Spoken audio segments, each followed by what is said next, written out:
ಇದೀಗ ಮೋಹನ್ ಆಳ್ವಯವರ ಬಗ್ಗೆ ಹೇಳುವಂತಿಲ್ಲ, ಕೇಳುವಂತಿಲ್ಲ. ಯಾಕಂದ್ರೆ ಕೇಳುವುದು ತುಂಬಾ ಇದೆ, ಹೇಳುವಂಥದ್ದು ಅದಕ್ಕಿಂತಲೂ ಜಾಸ್ತಿ ಇದೆ. ಆದ ಕಾರಣ ಇದೀಗ ನೇರವಾಗಿ ಮೋಹನ ಹೆಜ್ಜೆಯತ್ತ.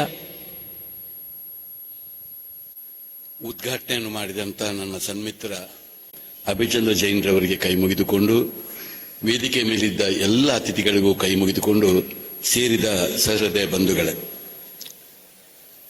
ಪೂರ್ವ ಜನ್ಮವನ್ನು ನಾನು ಸಂಪೂರ್ಣ ನಂಬಿಕೊಂಡು ಬಂದವ.